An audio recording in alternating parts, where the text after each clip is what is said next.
Hai, Assalamualaikum kepada anak-anak murid cikgu semua. Apa khabar? Cikgu harap dan cikgu doakan agar kamu semua sentiasa berada dalam keadaan sihat agar kita semua dapat bersama-sama untuk belajar pada hari ini.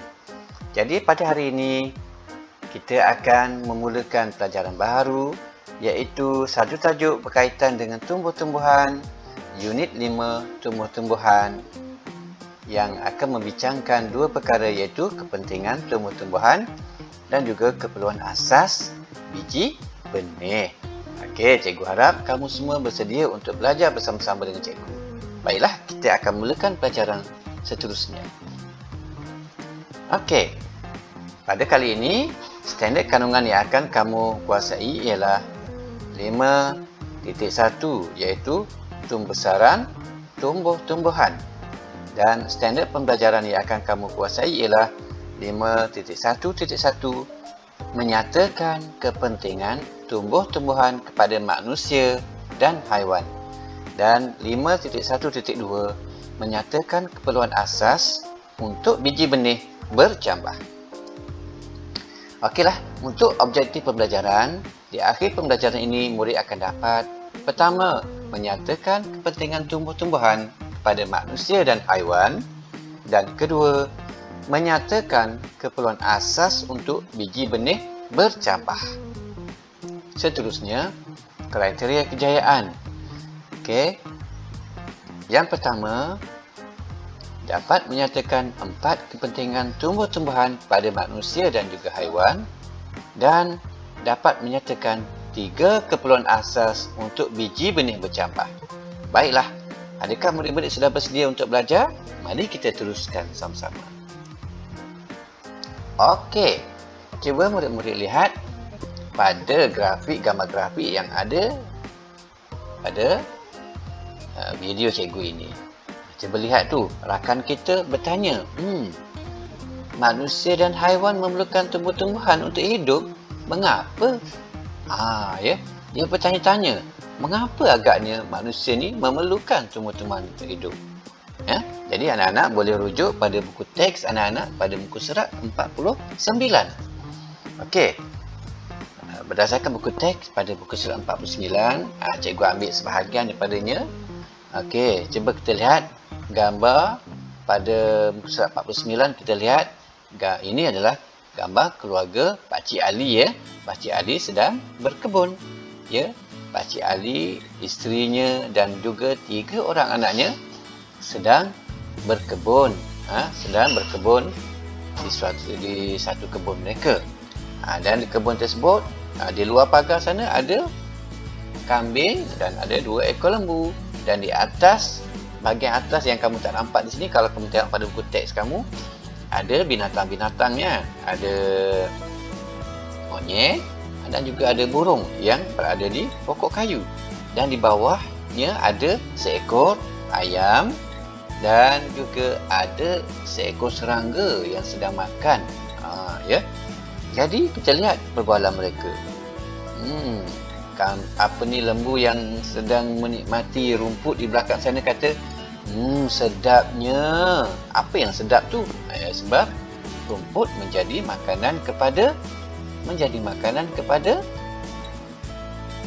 kepada lembu. Ya. Okey. Segarnya kacang panjang ni sesuai dijadikan ulam. Itu pula kata kakak ya. Kakak kata memang sesuai lah kacang ni untuk kita jadikan ulam. Itulah mereka tanam pokok kacang panjang. Adik pula, adik sedang menikmati udara. Adik sedang menghirup udara yang segar. Nyamannya udara di sini. Itu kata adik. Kemudian apa yang sedang dibuat oleh ibu? Ibu sedang menyiram pokok tanaman jagung ya. Kerana mereka kalau tak siram nanti pokok ni tak ada air ya. Tak mendapat air, akan berlaku apa seterusnya. Okey. Kita lihat serangga ni. Apa yang sedang dibuat oleh serangga ni? Serangga ini rupanya sedang memakan daun apa ni, daun pokok terung. Okey. Apa pula yang sedang dibuat oleh adik? Adik sedang membajak tanah, menggemburkan tanah untuk sedang menolong ayah menggembur tanah. Ayah pula sedang mengutip hasil tanaman mereka, terung, ya, petai, mungkin sawi, ya, ini yang ada ni di sini. Dan ayah ni pun dia kata saya pun nak makan juga. Yang inilah buat jagung sebenarnya. Jagung, ya. Ini terung, jagung. Ya, kutip mereka telah menuai hasil tanaman dia. Okey. Okey, apa yang seterusnya kita nak tahu di sini ialah sekarang ni apa yang kita yang perlu kita tahu di sinilah kepentingan tumbuh-tumbuhan kepada manusia dan haiwan. Kamu lihat pada gambar yang cikgu tunjukkan ini, ada beberapa ekor, ada 4 ekor haiwan yang sedang berada, ada yang berada di dalam pokok, ada yang berada di dalam batang, ada sedang bergayut dan ada sedang mematuk. Ya, inilah menunjukkan bahawa tumbuh-tumbuhan ini penting kepada manusia dan haiwan. Sebagai yang pertamanya, habitat untuk haiwan. Ia menjadi habitat untuk haiwan. Tumbuh-tumbuhan terdiri daripada pokok-pokok, ya, pokok-pokok kayu, pokok-pokok tanaman, ya. Itu semua dipanggil tumbuh-tumbuhan. Hutan-hutan yang di dalam hutan tu ada pokok-pokok besar, pokok balak dan sebagainya. Itu juga adalah tumbuh-tumbuhan lah. Jadi tumbuh-tumbuhan ni yang pertama sekalinya menjadi habitat untuk haiwan ini. Ya, monyet, burung-burung, ya. Ya, dan banyak lagi lah haiwan-haiwan yang berada di hutan. Ya, kebanyakan haiwan memang berada di hutan. Kecuali haiwan peliharaan manusia, iaitu seperti kucing, anjing, dan yang menjadi haiwan-haiwan ternakan. Mereka tidak tinggal di hutan lah. Mereka ada tempat tinggal mereka sendiri. Biasanya akan dibuat kandang ataupun reban untuk ayam-ayam ataupun lembu-lembu yang dipelihara oleh manusia. Okey, ini adalah habitat semula jadi bagi haiwan, iaitu mereka tinggal di dalam hutan. Seterusnya, baik, apakah maksud habitat tadi? Ya, habitat ialah tempat tinggal hidupan. Ada haiwan yang hidup di dalam air dan ada haiwan yang boleh hidup di darat sahaja. Ada pula haiwan yang boleh hidup di darat dan di air. Cuba kita lihat pada haiwan-haiwan yang berada di dalam hutan ini. Berdiri dengan hebatnya sang singa, zirafah, sang belang ataupun harimau, beruang. Haiwan-haiwan ini tinggal di dalam hutan sebab hutan adalah tempat tinggal semula jadi mereka. Yang kamu lihat di zoo itu sebab mereka untuk dijadikan tontonan, ya, sebab kamu tak boleh masuk hutan untuk melihat mereka, nanti kamu kena makan binatang-binatang ni ganas, ya. Okey. Jadi murid-murid fahamnya apa maksud habitat, iaitu tempat tinggal bagi kehidupan. Habitat manusia ialah manusia tak tinggal di hutan, manusia tinggal tempatnya di dalam rumah, ya, yang dibina di pinggir-pinggir kampung, di pinggir bandar, di bandar dan sebagainya. Okey, berbeza kan?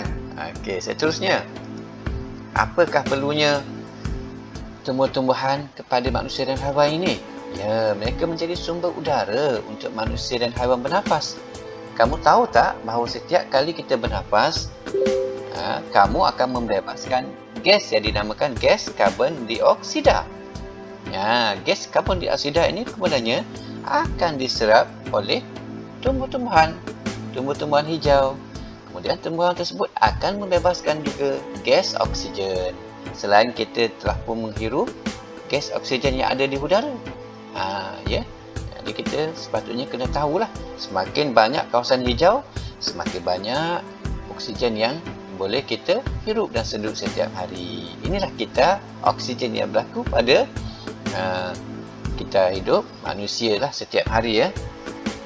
Begitu juga dengan haiwan, ya, haiwan pun sama. Seterusnya, ada juga tumbuh-tumbuhan itu boleh dijadikan sumber ubat untuk manusia dan haiwan.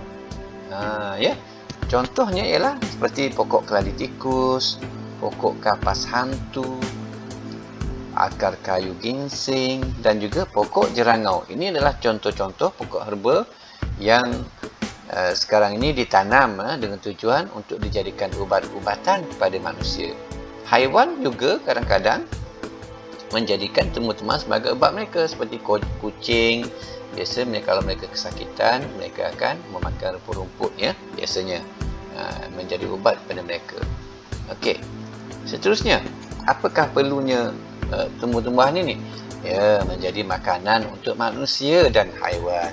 Ya, kerana daripada tumbuh-tumbuhan tadi manusia mendapat buah-buahan dan juga sayur-sayuran. Buah-buahan juga dimakan oleh haiwan. Sayur-sayuran juga dimakan oleh haiwan.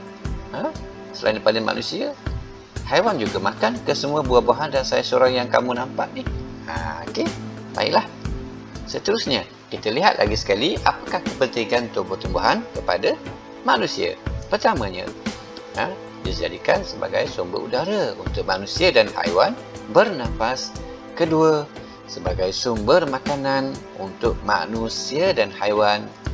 Tiga, habitat untuk haiwan. Dan keempat, sumber ubat untuk manusia dan haiwan. Seterusnya, marilah kita saksikan video, ya. Cikgu nak sebelum cikgu saksikan video, cikgu nak kita sama-sama berfikir sedikit. Ya, ini soalan kemahiran berfikir aras tinggi. Cikgu nak murid-murid berfikir agaknya apakah lagi kepentingan lain tumbuh-tumbuhan pada manusia. Boleh kamu nyatakan kepada cikgu sekarang? Apakah kepentingan lain tumbuh-tumbuhan pada manusia? Ya, siapa? Siapa yang nak bagi jawapan? Jawapan pertama? Ya, betul, ya. Tumbuh-tumbuhan tadi boleh dijadikan perabot rumah. Agaknya apa lagi? Ya, juga tumbuh-tumbuhan tadi juga boleh digunakan untuk membuat jambatan atau bangunan atau bahan-bahan untuk kita membina rumah. Seterusnya, menjadi penapis semula jadi habuk-habuk di udara yang berterbangan. Okey, apa lagi? Agaknya siapa lagi yang boleh bagi tahu? Cikgu, kepentingan lain tumbuh-tumbuhan pada manusia? Okey, kita lihat, ya. Inilah juga yang cikgu dah terangkan tadi. Ya, tumbuh-tumbuhan juga boleh jadikan perabot, ya. Tumbuh-tumbuhan ni macam cikgu tahu, meliputilah kayu-kayu balak, pokok-pokok yang besar-besar, itu tumbuh-tumbuhan lah tu, ya. Ya, mereka boleh jadikan perabot. Ini mungkin daripada perabot pokok getah ni, ya. Ini menjadi bahan binaan, ya, bahan binaan yang dibuat, ya, kayu, ya. Jadi atap pun kadang-kadang kalau mereka dibuat di kawasan-kawasan yang tidak sebab atap, kalau digunakan sebagai daripada tumbuh-tumbuhan yang boleh dijadikan atap lah, ya. Ya, getah dan tisu macam mana ni? Getah dan tisu yang kamu gunakan hari ini punya berasal dari tumbuh-tumbuhan sebenarnya. Ya, ada pokok-pokok yang boleh dijadikan sebagai sumber kertas dan tisu, dan juga alatan kegunaan harian. Ya, ini boleh jadikan senduk, sodek, garpu besar gini, ya. Okey, seterusnya. Yang ni cikgu nak kamu saksikan sekali lagi, iaitu berkaitan dengan video kepentingan tumbuh-tumbuhan.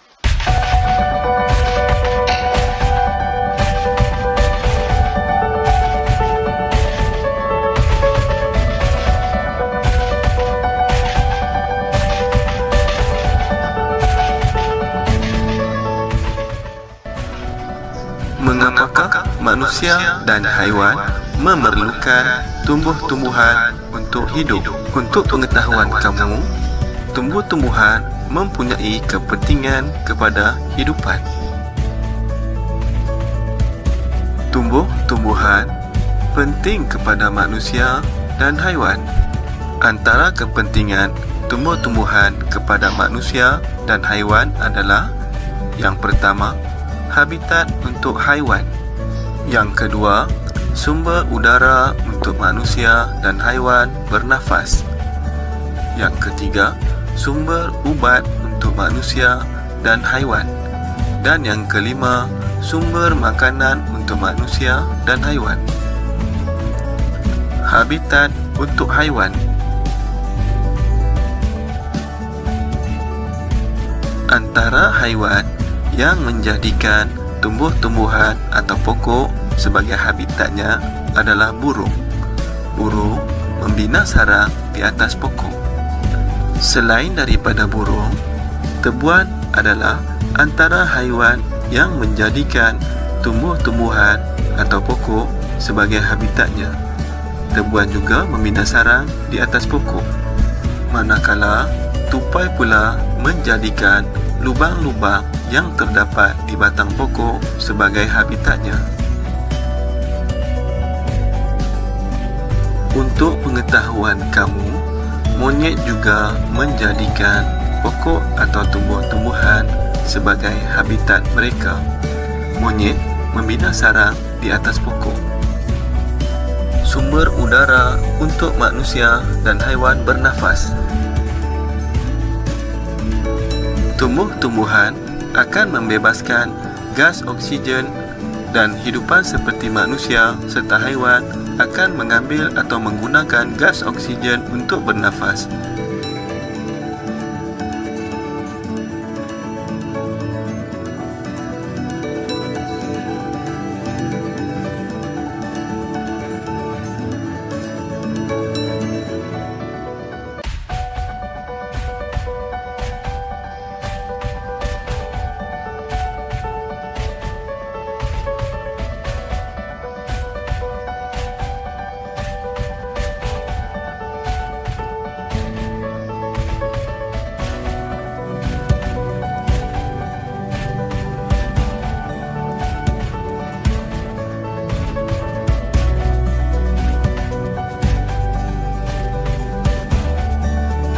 Sumber ubat untuk manusia dan haiwan. Antara tumbuhan yang menjadi sumber ubat kepada manusia adalah pokok kayu manis. Pokok akar saga juga adalah salah satu contoh tumbuh-tumbuhan yang boleh dijadikan sebagai sumber ubatan. Contoh seterusnya adalah pokok sendudu. Pokok sendudu juga boleh dijadikan sumber ubat-ubatan. Tumbuhan juga adalah sumber makanan untuk manusia dan haiwan. Sebagai contoh, pokok padi. Pokok padi boleh dijadikan nasi dan nasi menjadi makanan kepada manusia.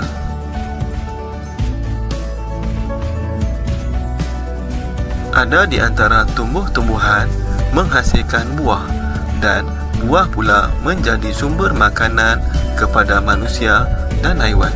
Sebagai contoh, rambutan menjadi makanan kepada burung. Manakala daun-daun tumbuhan menjadi makanan kepada haiwan. Contoh-contoh lain kepentingan tumbuhan. Tumbuhan juga dapat membantu mengawal suhu di bumi.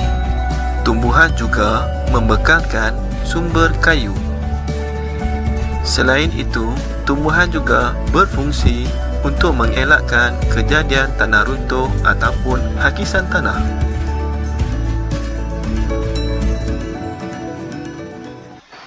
Okey, itulah tadi video berkaitan dengan kepentingan tumbuh-tumbuhan. Okey, baiklah. Seterusnya, kita lihat. Okey, sebagai bahan penghayal untuk kamu, cikgu nak kamu jawab soalan latihan pada buku aktiviti di muka surat 29 ya. Okey, kita belum selesai, kita akan pergi pula kepada tajuk kita yang kedua hari ini, iaitu keperluan asas biji benih untuk bercambah. Itu dia. Ya, apakah keperluan asas biji benih untuk bercambah? Ya, okay, hari ini kita nak lihat bagaimana caranya biji benih boleh bercambah. Okey, kita lihat pada gambar yang cikgu tunjukkan ni. Rakan kamu bertanya, bilalah biji benih ni nak bercambah? Okey. Kemudian di sebelah kanannya ialah biji benih. Nah, saya ialah biji benih. Saya hanya akan bercambah apabila terdapat keperluan asas yang diperlukan. Ya, sekarang mari kita lihat apakah keperluan asas yang diperlukan. Okey, seterusnya. Ya. Apa yang diperlukan oleh biji benih? Ya, yang pertama sekali, biji benih memerlukan air dan juga udara untuk bercambah. Itu yang pertamanya. Dan yang kedua, biji benih juga memerlukan suhu yang sesuai. Saya lebih selesa diletakkan di sini. Ya. Kalau ada ketiga-tiga unsur yang diperlukan ini, iaitu air, udara dan suhu, maka sudah tentulah biji benih tadi dengan izin Allah akan mula bercambah. Ya. Okey. Cikgu harap murid semua sudah pun faham, ya. Okey, kita lihat pula bagaimana untuk memberikan kefahaman kepada kamu melalui video yang cikgu sediakan ini.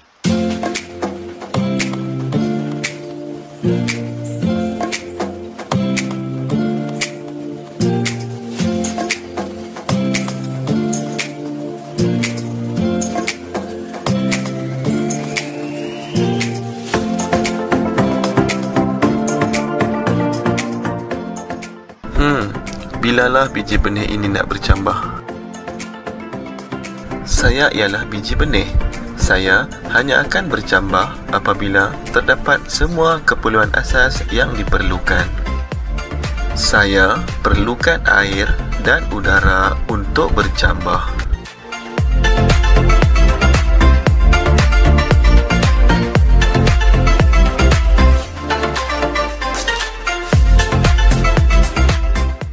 Saya juga perlukan suhu yang sesuai.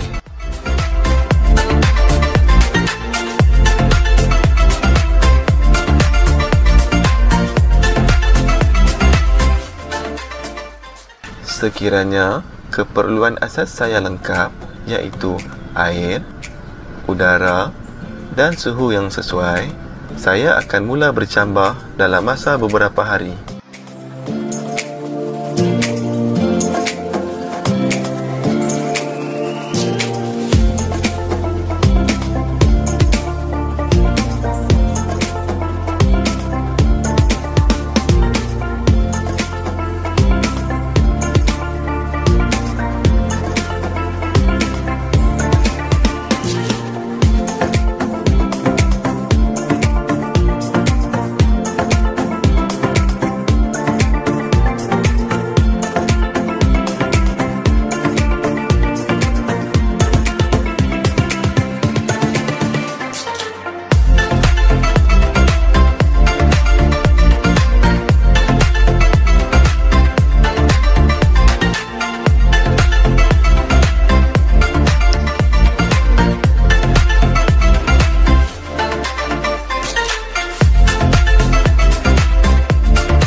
Air, udara dan suhu yang sesuai ialah keperluan asas untuk biji benih bercambah. Untuk pengetahuan kamu, suhu yang sesuai bagi pertumbuhan biji benih adalah berbeza-beza mengikut jenis tumbuh-tumbuhan tersebut.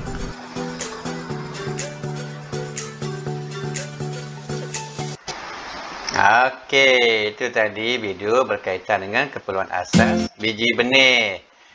Seperti yang diterangkan sebentar tadi, ya, keperluan suhunya berbeza-beza. Ada yang memerlukan suhu yang sederhana, ada yang memerlukan suhu yang sejuk, ada yang memerlukan suhu yang panas melampau untuk tumbuh. Agaknya apakah tumbuhan yang memang memerlukan suhu yang panas untuk tumbuh dan membesar ni? Ya.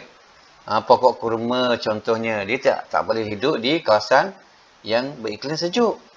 Dia perlukan kawasan yang bersuhu panas seperti di negara-negara Arab. Dan juga di Malaysia ada ditanam dan ada yang tumbuh tapi tidak sehebat yang tumbuh di negara-negara Arab lah. Yang ada juga yang tidak yang memerlukan udara yang sejuk. Ya, contohnya pokok apa? Pokok buah-buahan seperti buah apple, buah anggur. Tetapi bergantung pada keadaan. Oleh kerana hari ini banyak teknologi yang dibuat, di setengahnya anggur boleh ditanam di Malaysia sekarang, ya. Tak perlukan cuaca yang sejuk, ya. Okey, namun begitu baiklah, cikgu nak sebagai latihan pengayaan pada kamu, kamu sila jawab pada buku aktiviti muka surat 30 dan juga 31.